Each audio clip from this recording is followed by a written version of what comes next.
Hello friends, welcome to tailoring glow. So இன்றைக்கி நம்ம வந்து ஒரு vlog தான் பார்க்க போகிறோம்.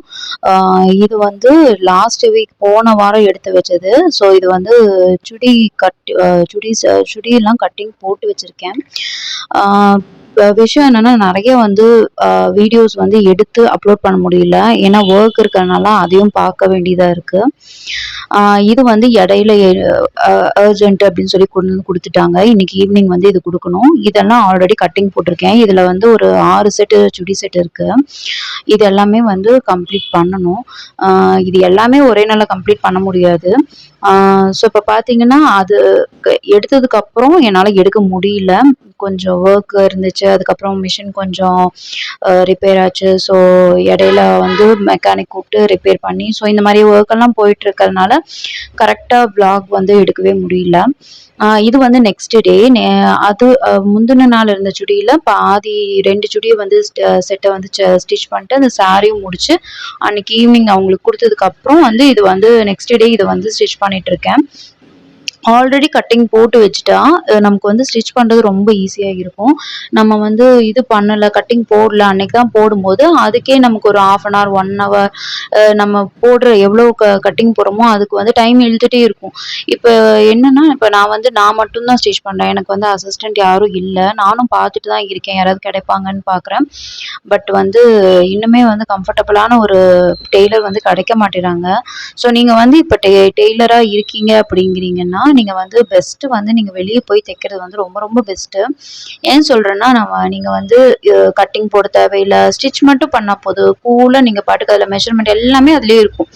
ஸோ கூலாக நீங்கள் வந்து உட்காந்து இது பண்ணலாம். மெஷர்மெண்ட் போடுறது, ஒரு பேட்டர்ன் போடுறதுங்கிறது ரொம்ப இது. இப்போ நான் ஸ்டிச் பண்ணிட்டு இருக்கிறது வந்து பார்த்தீங்கன்னா நேரோ பேண்ட்டு. இப்போ வந்து இந்த நேரோ பேண்ட்டு, ஆங்கிள் பேண்ட்டெல்லாம் கொஞ்சம் ட்ரெண்டில் இருக்குது. ஸோ இது வந்து ஸ்டிச்சிங் ரொம்ப ஈஸி. 10 மினிட்ஸில் ஸ்டிச் பண்ணிடலாம். இது அந்த 10 மினிட்ஸ் கூட எச்சா ஒரு 5 மினிட்ஸ் 10 மினிட்ஸ் செலவாகும்னா அது வந்து இந்த எலாஸ்டிக் வெஸ்ட் பேண்ட் வைக்கிறதுக்கு மட்டும்தான் செலவாகும். மற்றபடி நீங்கள் கட்டிங் போடுறதுக்கு மட்டும் உங்களுக்கு 10 மினிட்ஸ் ஆகும்னு வச்சுக்கோங்களேன். அதுவும் நீங்கள் ரொம்ப போட்டு பழகிட்டீங்க அப்படின்னா, உங்களுக்கு நிறைய பழக்கம் ஆயிடுச்சுன்னா டக்கு டக்குன்னு போட்டுடலாம். இப்போ ஜென்ஸ்லாம் போடுறாங்கன்னா அவங்க பேண்ட் தைச்சிட்டே இருப்பாங்க. அதனால அவங்களுக்கு ரொம்ப ஈஸியாக இருக்கும் நேரோ பேண்ட் கட் பண்ணுறது. மற்றபடி லேடிஸ் டெய்லராக இருக்கீங்கன்னா நீங்கள் வந்து பட்டியாலா தான் அதிகமாக போடுவீங்க. பட்டியாலா நார்மல் பேண்ட்டு தான் அதிகமாக போடுவீங்க. இப்போ பார்த்தீங்கன்னா, நான் இப்போ பேசிகிட்டு இருக்கும்போது பேண்ட் முடிஞ்சிருச்சு. இது அவ்வளோதான். இதில் இப்போ வந்து ஹிப் பெல்ட் மட்டும்தான் இதில் அட்டாச் பண்ணுற மாதிரி இருக்கும். இதில் வந்து என்னென்னா நேரோ பேண்ட்டில் எலாஸ்டிக் வைப்பாங்க. ஸோ இந்த மாதிரி உங்களுக்கு கட்டிங் போடுறதுக்கு தான் எக்ஸ்ட்ரா டைம் அதிகமாக இழுக்குது. இப்போ இதெல்லாமே வந்து பார்த்தீங்கன்னா கட்டிங் மாஸ்டர் கிட்ட தான் இருக்குது. பட் இதுவே வந்து நீங்கள் வந்து ஒரு டெய்லராக இருக்கீங்கன்னா கண்டிப்பாக உங்களுக்கு இந்த எந்த ஒரு விஷயமுமே இருக்காது. ஸோ என்னை பொறுத்த வரைக்கும் டெய்லர் ஸ்டார்டிங் ஜேர்னியில் இருக்கீங்க, நீங்கள் இப்போ தான் டெய்லரிங் பழகிருக்கீங்க அப்படின்னா நீங்கள் ஒரு கடையில் போய் ப்ராக்டிஸ் பண்ணுறது இன்னுமே வந்து உங்களோட ஃப்யூச்சருக்கு வந்து நிறைய ஒரு இது கொடுக்கும். அது மட்டும் இல்லாமல் நீங்கள் ஒரு இடத்துல ஸ்டேபிளாக இருக்கீங்க அப்படிங்கும்போது உங்களுக்கு நிறைய எக்ஸ்பீரியன்ஸ் கிடைக்கும். உங்களை வெளியே விட மாட்டாங்க. நீங்கள் எவ்வளோ டிமாண்ட் பண்ணாலும் நல்லா உங்களுக்கு ஆஃபரும் பண்ணுவாங்க. உங்களுக்கு நாலேஜ் நிறைய கெயின் ஆகும். உங்களுக்கு தெரியாத விஷயங்களும் அவங்க சொல்லி தருவாங்க. ஸோ இவ்வளோ விஷயங்கள் இருக்கு. பட் ஆனால் நிறைய பேர் என்ன நினைக்கிறாங்க அப்படின்னா, இவங்களுக்கு நம்ம தைச்சு பாதி சார்ஜ் வாங்குறதுக்கு பதிலாக, இல்லை ஒரு சேலரி பேஸில் நம்ம இருக்கிறதுக்கு பதிலாக நம்மளே போய் பண்ணால் நம்ம இன்னும் நிறைய ஸ்டிச் பண்ணலாம் அப்படின்னு நினைக்கிறாங்க. அது கரெக்டு தான், இல்லைன்னுலாம் சொல்ல கிடையாது. பட் என்னன்னா, உங்களுக்கு அந்த இடத்துல ரெஸ்பான்சிபிலிட்டிஸ் அதிகமாகுது. நிறைய ரெஸ்பான்சிபிலிட்டி. இப்போ நீங்கள் வந்து ஒரு ஆர்டர் வாங்கணும். அதுக்கப்புறம் அவங்ககிட்ட நல்ல பேர் வாங்கணும். இவங்க சூப்பராக கட் பண்ணியிருக்காங்க, ஸ்டிச் பண்ணியிருக்காங்க. அவங்க மூலிமா நிறைய கஸ்டமர்ஸை அட்ராக்ட் பண்ணும். உங்களுக்கு கஸ்டமரே கிடைக்கல அப்படின்னா நீங்கள் எப்படி தைப்பீங்க? ஸோ கஸ்டமர் கிடைக்கிறதுங்கிறது 1 நாள் 2 நாள்லாம் கிடையாது. இப்போ நான் பார்த்தீங்கன்னா, எனக்கு தெரிஞ்சு என்னோட டீன்லேருந்து நான் ஸ்டிச் பண்ணிட்டுருக்கேன். என்னோட 15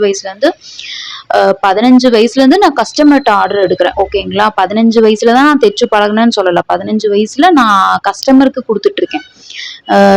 நான் ஃபஸ்ட்டு வந்து சுடி தான் ஸ்டிச் பண்ண ஆரம்பித்தேன். ஏன்னா சுடிதார் ரொம்ப ஈஸிங்க. அதில் ஃபிட்டிங் கிடையவே கிடையாது. ஃபிட்டிங்கிறது ஓரளவுக்கு இப்போ தான் ஃபிட்டாக போடுறாங்க. டைட்டாக எனக்கு உடம்பு பிடிச்ச மாதிரி வேணும்னு கேட்குறாங்க. அப்போல்லாம் வந்து சுடி வந்து ஒரு லூஸான ஒரு மேக்ஸி மாதிரி தான் இருக்கும். மேக்ஸி கூட கிடையாதுன்னு வச்சுக்கோங்களேன். நல்ல லூஸாக தான் இருக்கும். நைட்டி விட கொஞ்சம் டைட்டாக இருக்கும்னு வைங்களேன். அந்த மாதிரி தான் போட்டுட்டு இருந்தாங்க. இது வந்து நான் சொல்றது வந்து ஏர்லி 2000 ஓகேங்களா. 2K ஏர்லி பீரியட்ல அப்ப வந்து நான் வந்து ஸ்டிச் பண்ண ஸ்டார்ட் பண்ணிட்டு இருக்கேன். கஸ்டமருக்கு பண்ணிட்டு குடுத்துட்டு இருக்கிற டைம். பட் இப்பல்லாம் அப்படி கிடையாதுங்க. நெறைய காம்படிஷன், நெறைய எடுத்த உடனே டிசைன் தான் கேட்குறாங்க. இப்ப என்ட்ட பார்த்தீங்கன்னா, பிளைன் பிளைன்னு சொல்றதே கிடையாது. இப்ப நான் போட்டிருந்த எல்லா சுடி பேட்டர்ன்லயுமே ஸ்லீவ்ல வந்து டிசைன் கேட்டிருந்தாங்க. ஸ்லீவ்ல வந்து நீங்க ஏதாவது டிசைன் வேணும் அப்படின்னு அவங்க கேட்டிருந்தாங்க. ஸோ எல்லா பேட்டர்ன்லயுமே ஸ்லீவ்ல ஏதாவது ஒரு டிசைன். அப்போ நீங்க திரும்பி திரும்பி வைக்கும்போது ஒரே டிசைனை வைக்க முடியாது. ரிப்பீட் பண்ணவும் முடியாது. மாத்தி மாத்தி வைக்கணும். ஸோ ஸ்லீவுக்கு மட்டும் நம்ம என்ன வைப்போம்? இதுல பார்த்தீங்கன்னா, சுடியில வந்து running material. Running colour same colour. அப்போ வந்து நீங்க மாத்தி மாத்தி தான் பண்ணணும். அப்போ இவ்ளோ ஐடியாஸ நீங்க கிரியேட்டிவிட்டி நெறைய பண்ணணும், நெறைய பார்க்கணும், நெறைய டிசைன் பார்த்து அதையே காப்பி அடிக்கவும் முடியாது. அதுலருந்து ஏதாவது ஒண்ணு புதுசா நீங்க ட்ரை பண்ற மாதிரி இருக்கும். 2, 3 டிசைனு இன்கார்ப்பரேட் பண்ற மாரி இருக்கும். 2த்தையும் ஒண்ணு சேர்க்கிற மாதிரி இருக்கும். இல்ல இதுலருந்து கொஞ்சம், அதுலருந்து கொஞ்சம் இந்த மாதிரி தான் நான் பண்ணுவேன். மேக்ஸிமம் எனக்கு டைம் செலவாகுறதுக்கு ரீசனே வந்து நான் நெறைய டிசைன்ஸ் பார்த்து, அதுலருந்து ஒரு டிசைன் எடுப்பேன். அத அப்படியே பிளாங்கா காப்பியும் பண்ண மாட்டேன். இந்த மாதிரி பண்ணிட்டு இருப்பேன். ஒரு சில சமயம்ல அவங்க கேட்டுருவாங்க எனக்கு இதே டிசைன் ஓகே அப்படிங்கும்போது அப்படியே எடுத்து வச்சுருவோம். அது வந்து கஸ்டமர் சாய்ஸ். அது அவங்க கேட்குறாங்க, நம்ம பண்ணி குடுக்குறோம் அவ்வளோதான். ஆம்.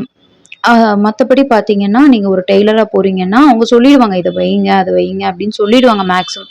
ஒவ்வொருத்தரும் நீங்க எக்ஸ்பீரியன்ஸா இப்ப என்கிட்ட வந்து கேட்குறாங்கன்னா, உங்களுக்கு தெரிஞ்ச ஏதோ ஒரு டிசைன் வைங்கன்னு சொல்லிடுவேன். இல்ல அவங்க அவங்களுக்கு என்ன நாலேட்ஜ் இருக்கோ அதுக்கேத்த மாதிரி. ஸோ இந்த மாதிரி தான் பண்ணிட்டுருக்கோம். ஸோ இப்ப பார்த்தீங்கன்னா, செகண்ட் டே கம்ப்ளீட் ஆயிடுச்சு. இப்ப வந்து பார்த்தீங்கன்னா, இந்த சுடி எல்லாம் கட் பண்ணி, இதுக்கெல்லாம் ஸ்டிச் பண்ணியாச்சு. ஸ்டிச் பண்ணி எல்லா இப்ப வந்து இன்னைக்கு 3 செட்டு முடிச்சேன். நேத்து ஒரு 3 செட்டு முடிச்சேன். ஒரு ப்ளவுஸ் இடையில ப்ளவுஸ் ஒண்ணு கம்ப்ளீட் பண்ணேன்.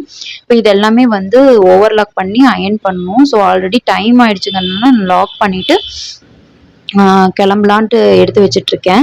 ஸோ இப்படிதான் டே போயிட்டு இருக்கு. கொஞ்சம் ஹரிபரியா போயிட்டு இருக்கு. 10க்கு முகூர்த்த நாள், அதுக்கப்புறம் லோக்கல் ஃபெஸ்டிவல் அப்படி இப்படின்னு போயிட்டு இருக்கு. ஸோ இந்த மாதிரி தான் டே போயிட்டு இருக்கு. அதுக்கப்புறம் டேபிள்லாம் எடுத்து வச்சுட்டு இன்னைக்கு வந்து முடிச்சாச்சு. ஸோ நீங்களும் இந்த மாதிரி பண்றீங்க அப்படின்னா உங்களுக்கு டே எப்படி போச்சுன்னு கமெண்ட் பண்ணுங்க.